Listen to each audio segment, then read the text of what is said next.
Backlash has come and gone.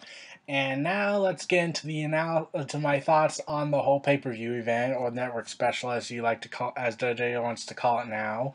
We start off with the unexpected announcement of Baron Corbin versus Apollo Crews, and the kickoff show. And it was 10 minutes. Like, they've had numerous bouts in the past, so there was no build-up here. But they try to make it sound like there was a build-up in terms of past matches they've had in NXT, and probably this was their best match together. Though that's not saying much, since whereas before there was a storyline, but now there isn't. So yeah, Baron Corbin and Apollo Crews, like, here's my problem with Apollo Crews. Like, I don't hate him. Like, I think he's a great wrestler. He can be very great. He could be a world champion one day. Though people are gonna say the race card, so yeah, I don't like that's a chance. But the problem is how they're trying to push him. He has no character. He has not been given any mic time as much, and when he is given mic time, it's during commercial break. That's what happened during the build-up with The Miz for the Intercontinental title.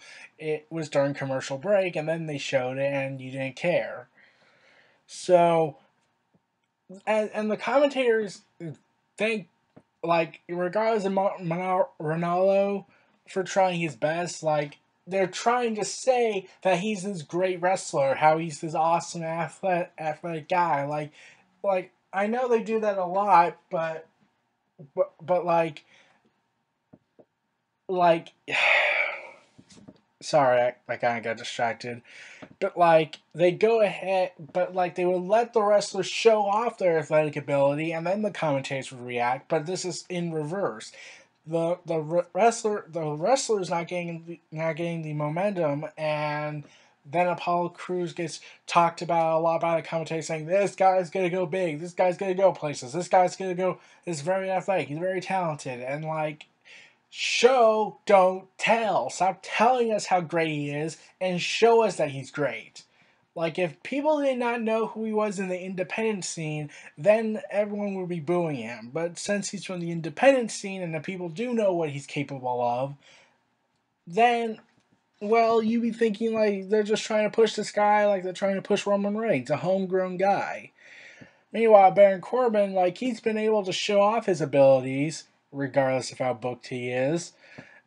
And also, they didn't bring up Kalisto. Like, I was really thinking they were going to bring up Kalisto in this match. Like, Baron Corbin delivered a promo at SummerSlam's kickoff, which was actually pretty good, hinting that Kalisto and him are not finished with their war yet.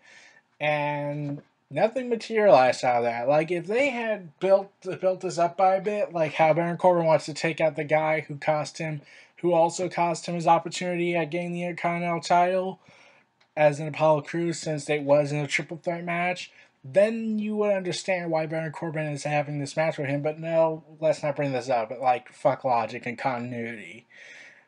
But this was a decent match. It was a solid way to start off the show. And ultimately, Baron Corbin got the win with a knee to the head and then an end of days move. And Apollo Crews, like, his moonsault finisher isn't really much of a finisher at this point. Like, it's not like overused finisher style. It's like they let him do the finisher, but every time he does it, he fails miserably trying to get the pinfall. So I'm wondering, like, okay, does he have another finisher he could use? Like, he has one, but he rarely uses that one. So yeah. So I'm hoping Apollo Crews gets something going and lets him allow us to use his abilities to the best, and also give him mic time in order for him to develop more into a character. Though really, people are saying that he should have stayed in NXT a little bit longer, and I gotta be honest, I agree with them, because Apollo Crews hasn't been given the NXT title. Like, normally that's how the system works, except for tag team division guys. Like, they give a title to the next guy, and then they let him have a reign for a while, and then transfer them over to the main roster after they lose it, or after a period of processing of a rematch. So I'm trying to wonder, why did Apollo Crews get called up? Like, they heard this guy was great by internet fans, or Kevin Dunn just really wanted to ruin him.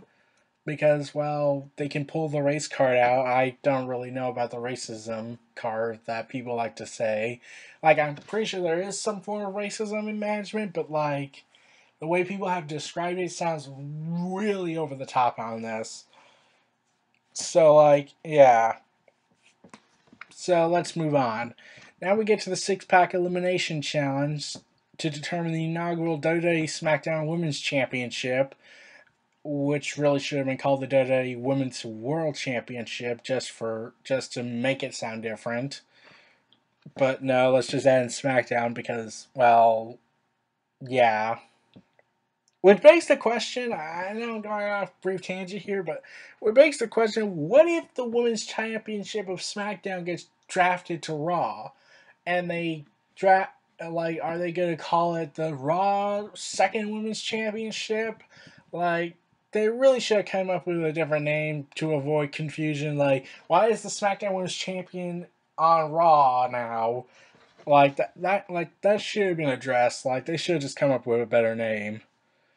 Like, I know they're most likely to switch the Raw and SmackDown Women's Champions, but like, if there's a possibility of both women's titles to be on the same show, then you're gonna get confused. Like, why is it called SmackDown if it's on Raw? In fact, why are there two Raw women's titles? Like, are they building a tag team division? Like, that would be awesome, but since the roster's been cut in half even further, and, well, they don't have time to do that. Which, even though it would have been awesome, I get why they can't do that because, well, they don't have that many tag team women that much. Like, they have alliances, but they don't have tag team women division. And even if they could, all their rosters cut in half, so they'll need more female athletes, and that's going to take a while. So, Becky Lynch versus Carmella versus Nikki Bella versus Natalya versus Naomi versus Alexa Bliss. Okay, Nikki Bella dressed up in the red and blue of the U.S. and I knew something was coming. Like, in honor of the 3,000 people who died, may they rest in peace. Like, may they rest in peace. But like I was thinking, like, they would do a moment of silence. Like, I don't really want to talk about that specific day in this video. Like, I decided I've chosen not to talk about certain controversial subjects even before Google's BS advertiser friendly stuff. The reason why I did not make a video about that is because, well, I don't know what else to say than other people have already said. But, like, anyways, Becky Lynch shocked everybody, well, except for those who betted online most likely, that she came out with the victory. Everyone had, even me, I had went in saying, yeah, Nikki Bella's going to be the winner. Like, she has a relationship with John Cena. John Cena has power in the creative department. They're going to give the belt to her. And they did not do that. Becky Lynch won. And I say, yes! Thank you, SmackDown! This is why you're already better than Raw, because we're on Raw, you'll most likely get what you obviously would expect. On SmackDown, you expect the unexpected, which is gonna piss Vince off most likely, since he'll most likely in a few years want Raw to be number one and SmackDown to be the bitch show. So, yeah. What surprised me more is that Nikki Bella wasn't in the final two. She was eliminated second to last. Carmella was in the final two with Becky Lynch. So that says, like, is Carmella going to be looked at as a potential big player in the women's division? Maybe. They just need to cut the entrance theme music and change it up and hopefully not let her do the Enzo Amore promo style stuff, because that serves only for Enzo Amore and Carmella wasn't really known for that. But Carmella really came out like Alexa Bliss, like she stole the show, stole the match with how she was dressed. Like, she looked like, okay, you would look like Harley Quinn's younger twin sister if that was even humanly possible. You look like a younger version of Harley Quinn from the Suicide Squad. I don't know if that was intentional, but it's kind of awesome. But moving on, Becky Lynch won the match. They did it after match promo where she says she finally did it. She finally achieved her dream, and it would have been awesome if it was at WrestleMania or SummerSlam or Survivor Series or Royal Rumble, the Big Four. But since they're trying to build up these other pay-per-views, the minor shows like they did back then, I can't blame them. I mean, like WrestleMania, I would have loved to see Becky Lynch achieve her dream at WrestleMania at the grandest stage of them all, especially being told you stole the show. Like that's unprecedented for a woman in WWE to steal the show on WrestleMania in WrestleMania. Like that was unprecedented until this year with Sasha Banks, Charlotte, and Becky Lynch. Would have been cooler if Bayley was involved. Like even everyone was saying Bayley should have been in this match. Like it would have been the awesome dream match to see the four horsewomen on the main roster together and doing the match. But now three of the four horsewomen are on Raw and one is on SmackDown. So it's going to be a while before we get that match until maybe 2 years from now. So I was really glad that Becky Lynch won. I'm really hoping for a big prosperous reign for her. And I can't wait to see what's going to happen down the road. Like, part of me was also thinking, like, I wouldn't be surprised if WWE decided to pull a swerve on everybody and let Eva Marie come back way sooner to, like, interfere in the match and somehow get involved. Like, I was really thinking WWE would actually do that because, well, Brock Lesnar's pardoned for every crime he does in breaking the rules. He's pardoned from that because he's a part-timer, so I wouldn't be surprised if it's because, oh, Eva Marie, she's gorgeous. Let's go ahead and give her whatever she wants. So, yeah. Now we get to the Hype Bros versus the Usos, and the Usos are coming off a lot differently since their heel turn. And, yeah, it was kind of a no-brainer that, yeah, the Usos are going to win. Because, well, what good is the Hype Bros? Like, do you even care about them? Like, does anybody care about them? Like, what surprised me, well, before I get into that, but, like, the Usos come off wearing black and white, so someone's going to obviously make the NWOs returning with the Usos joke, so I'm expecting that to eventually happen. And the Usos don't have the face paint on, they look like what they were back when they first started out as heels. And now they're just more aggressive this time. And like they beat the Hype Bros. But what surprised me in this match, like the Hype Bros were given some momentum in this match. Like they were given, like they managed to hang with the Usos at times. And I was expecting the Usos to demolish the Hype Bros aggressively to the point the like if I was booking, I would have went with the Usos to show their aggressive side to like demolish the Hype Bros because, well, who's going to take the Hype Bros seriously? And the Usos come off with a victory through a controversial meme by saying the referee wants to stop the match because the Hype Bros had been demolished. Though I get why they didn't do that because of what would happen later in the pay-per-view. So the Usos win the match, they get the victory, and, well, all is good. Now we get to The Miz versus Dolph Ziggler. Let me just say this. If Dolph Ziggler was given more build time and also was given a legitimate threat to the Intercontinental title, this match would have stolen the show. I'm being serious. This was possibly Miz's best match in years, maybe. Like, I don't follow Miz that much, except since his A-lister gimmick started. But this was probably his best match because now he has a big storyline going for him. He's technically feuding with Bryan. Like, it's kind of confusing because you know Bryan can't come back to wrestle due to his concussion. And even though WWE is reportedly leaving the door open for Bryan, I don't want Bryan to die. Like, they found something in his brain that is very dangerous. A lesion. No, not a lesion. Liaison something. I'm sorry if I pronounced that wrong, but it was the serious medical problem he was having, and like having him come back, especially with that. Yeah, I don't want that to happen. So the Miz was really aggressive in this match. Like he was like he just snapped in this match, like trying to get this victory over Dolph Ziggler, trying to prove something to not only to Daniel Bryan but prove to the entire world that he was not a coward. And Miz has been known as that one heel that could always get heat. Like, not X-Pac's heat where they don't want him around, or even Marie heat where they just despise her because she's not a wrestler, she's a model.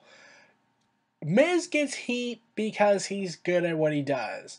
But since that promo he cut, everyone's now on that guy's side, especially since they're siding over him with Bryan. So I was a little disappointed that people start chanting, "Let's go Miz." Like, I get why they're chanting for him, because all of a sudden he's the next big flavor of the month and the most coolest guy in the room right now with that promo he cut, because he gets to spell out his aggression, why he felt the way he did, like it felt like a real shoot instead of a scripted promo. Like, part of Miz might have been speaking through the heart and might have angered Daniel Bryan in some ways, since, well, Bryan in wrestling is a touchy subject for him, since, Bryan broke down crying after the whole, retirement speech he cut and when he went to the back. So, yeah. And Miz didn't seem like the coward in this match. Like, he was doing great for this. Like, he was dominating. He was mocking Daniel Bryan. He was doing the yes chants. He was copying some of Bryan's moves. And Dolph Ziggler was trying to be the never say die guy again. That's kind of getting boring for him. I'm hoping they do a breakdown storyline where Ziggler's confidence is down and he eventually just snaps, saying it's the people's fault. Like, he works better as a heel, and, well, yeah. Now, the bummer in this match that David Otunga pointed out was when Maurice got involved and sprayed something in Dolph Ziggler's eyes. Like, I would have loved it if Miz won clean. It was a clean match like he's done in the past couple of months. So I'm wondering what made this different was because this is like Ziggler was losing back to back. So what was different about this? Was Ziggler supposed to be protected? Was Miz supposed to be look weak in this bout, even though he looked incredibly strong? So I don't know what exactly happened, but it was ultimately like I was disappointed by that ending, but ultimately it was a great match, the second best match of the night. Like, if it had a better storyline or more time to build it, then this would have been the best match of the night. However, without that storyline behind it, since it was only given 2 weeks of build, then yeah, I can't give it a positive. I can't give it a full match of the night. So yeah. Now we get to Bray Wyatt versus Randy Orton, which never happened because Bray Wyatt attacked Randy Orton, and it was reported earlier that Randy Orton wasn't going to wrestle because of an undisclosed injury that he sustained. Brock Lesnar. Because reportedly he's still banged up from the whole fight he had with Brock Lesnar, and now it's being said he might have a concussion. So they go with this Bray Wyatt injures Orton's leg, and Bray Wyatt wins by forfeit, and then they do the stupidest thing. Like, this is what made me say, this pay-per-view was doing so great, and then they pulled the BS out. Like this pay-per-view was doing so great, like, even the kickoff match was good, but, like, this pay-per-view was doing so well, and then they crashed it. A lot. It would take a miracle for it to be fixed. Luckily, that had happened. Kane comes out, it becomes a no-holds-barred match, and Wyatt loses.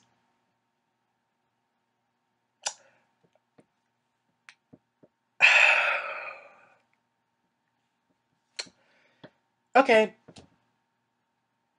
Wyatt has been buried time and time and time again.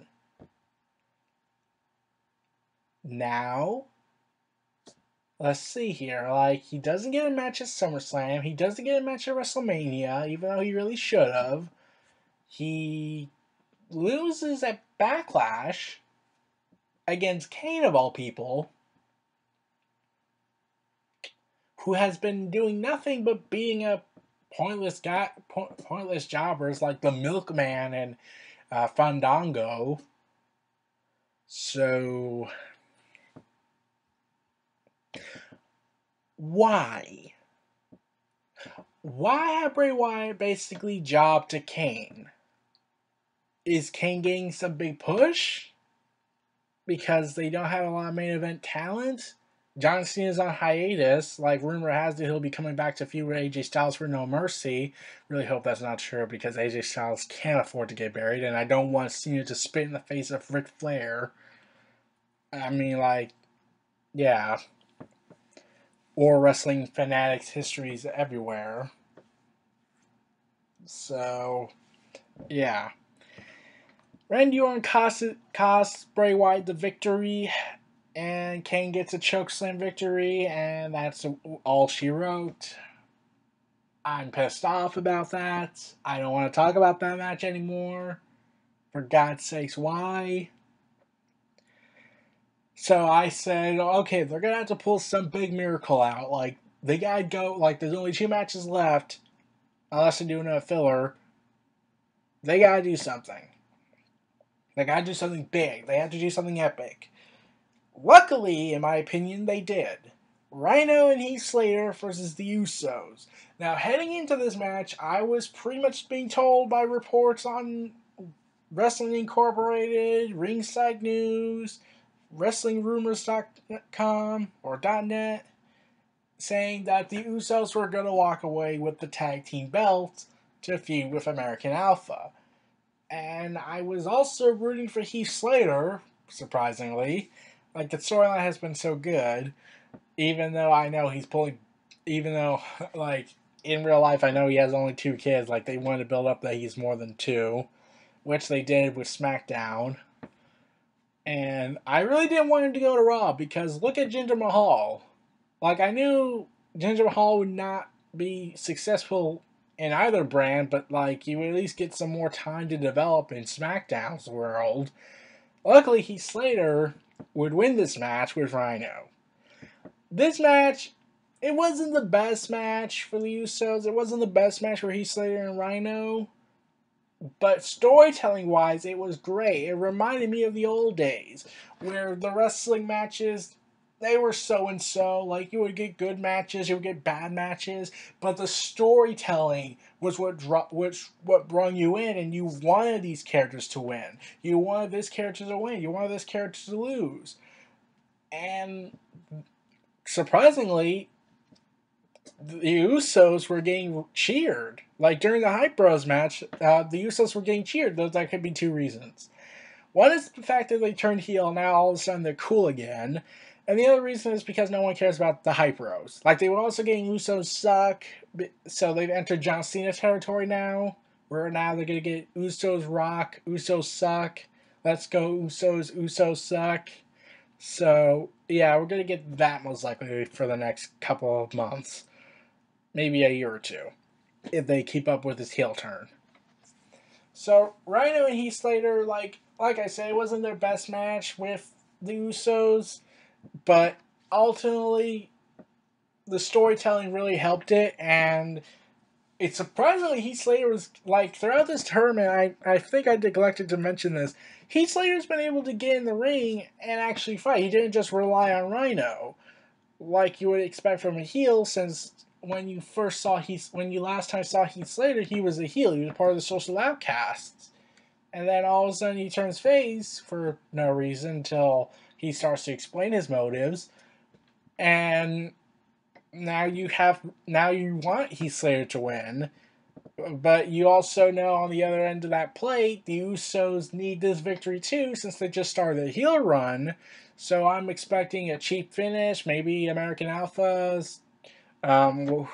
Let's see, was it Chad Gable or Jason Jordan was gonna get revenge for his partner and take out one of the Usos and distract them and let Heath Slater and Rhino get the victory. I thought that was gonna happen, but instead Rhino and Heath Slater beat the Usos clean.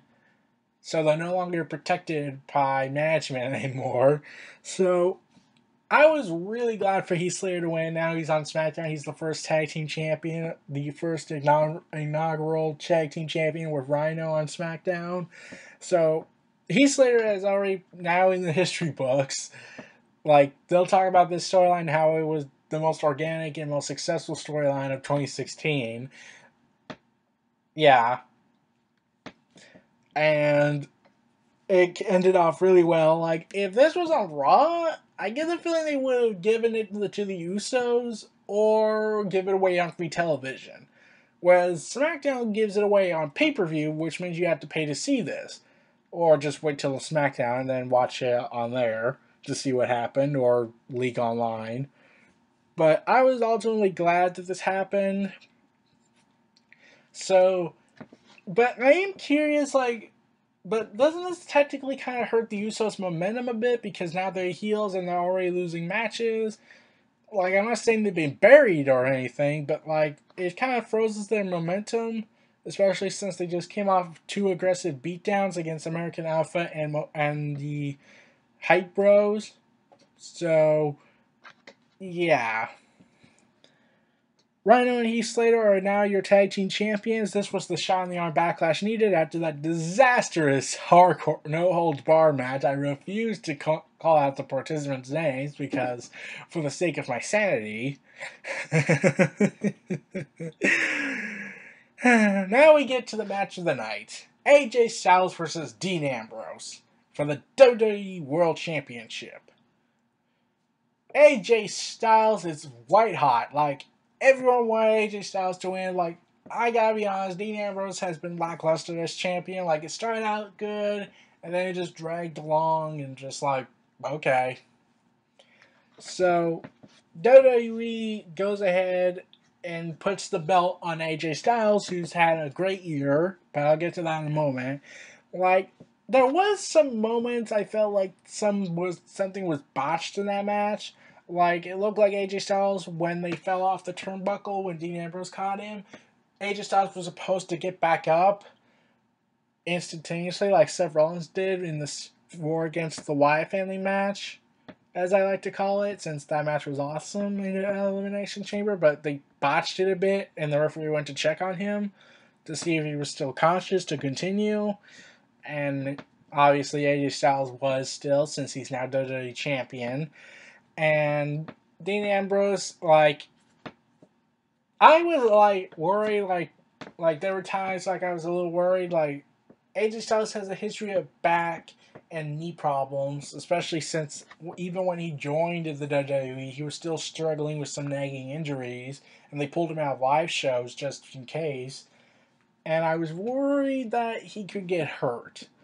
Like, I know this is part of the job, like, any one of them could get hurt, but, like, when you have nagging injuries and you're put off of live events, that live house shows, then you should cause for concern, but WWE has this fetish, like I've said in numerous videos of the past, that they don't care. Like, they do, but at the same time they don't. They let the wrestler, regardless if it's a heel or a face now, to say, okay, target this area. Yes, I know they're hurting, and, like, but no. Like, we understand accidents can happen, but we want you to target this specific area. You know, like when Cena came back from elbow injury, we let Damien Sandow, who are now going to erase from history soon, beat him down, beat him on his shoulder, slam a steel chair, slam steel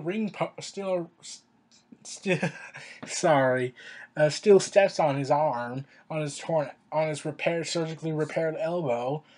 But, like, we're not sadistic fucks, are we? Oh, we are? Ah. We'll do it anyways. So, AJ Styles luckily survived that. Like, there were a few moments I thought, like, he was hurt, like, real badly, when his head collided with the ring post in a very aggressive way. Like, WWE has been trying to push for this more aggressive style, and that's led to some more injuries for wrestlers, like Cesaro having that eye patch, and people making jokes saying it's Captain Cesaro. Arg. Though, I didn't really joke much about the injury. Like, he was injured during a match with Kofi Kingston, I believe. But, like, I was like, wow, they're real. Like, I knew this was going to turn into a meme or a joke, especially wearing an eye patch. Oh well. So AJ Styles gets a low blow. Like, I like The Miz. I felt like it should have been a clean sweep because he beat John Cena clean and he's white hot. And like, does Dean Ambrose really need to get protected after he just had a good match with AJ Styles and came off strong? Nah, he didn't need that protection. He just needed to look strong in this match. And well, AJ Styles, like he tried to do the Styles class and the calf crusher. Like, the calf crusher move, like, I've seen wrestlers just escape it or try to reach the ring ropes, and I've never seen anyone just grab AJ Styles' head with their arm and just smash it on the canvas. Like, I thought, like, okay, that's actually kind of innovative. Like, I've never seen that on WWE programming yet. So, like, that gives some help for Cena next time if they do another match. But, like, at the same time, like, you're wondering, how come no one else thought that through yet? Like, their arms are still usable. AJ Styles has his head backwards, leaning back. Like, it would put two and two together, just grab his head and just smash it into the canvas and make him let go. But, okay. So, AJ Styles has had a spectacular year. Like, he's won the WWE Championship, and he debated in the Royal Rumble for the WWE Championship. Like, this is his fourth attempt to win the world title. He finally gets it. Like, I was going to say third time's the charm, but then I remembered, oh yeah, he was in the Royal Rumble. He was in 2 matches with Reigns. He had a Royal Rumble match, and now he's against Dean Ambrose. So, fourth time was the charm this time. And Kevin Owens was second time's the charm for the world title, since he was screwed out of Money in the Bank because Reigns had to get suspended, unfortunately. Though I'm not condoning his actions, like I've said, overall, it is pretty bad, but like, we don't know the full story behind it, if he took it willingly or not, or did he just have a doctor's note and he just didn't care, like the Adam Rose situation.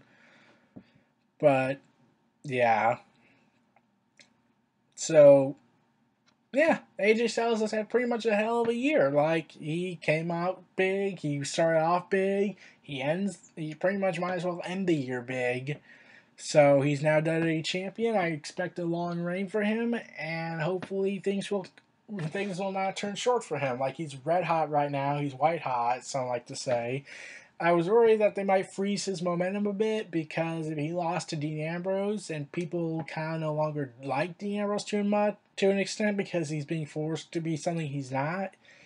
And I was also expecting this because, well, that's what happens when a guy the fans like gets pushed, and all of a sudden they're starting to hate that guy because reasons. So I wouldn't be surprised if AJ Styles gets targeted next onto the, oh no, he's only been in the WWE for a year and he's given world title opportunities. Why is he giving the world title now? Like, let's see, it took so many wrestlers years to get that belt, and now he just wins it in a year? Fuck that. And then people said that about Reigns, even though I make the argument it took him 3 years to get that belt. So you can't make that argument, in my opinion. It took Dean Ambrose 4 years, maybe 5, I think, to get that belt. Seth Rollins, 3 years. So, like, I know they had independent scene except for Reigns. He had NXT, but, like, that's not an independent scene, even though WWE treats it like one, and they treat it as the enemy for God knows what reason. But I'm proud of AJ Styles. I can't wait what he's going to do with the WWE World Title belt. This was Neo Reality Entertainment. Feel free to like, comment, subscribe, and donate. Stay tuned for more.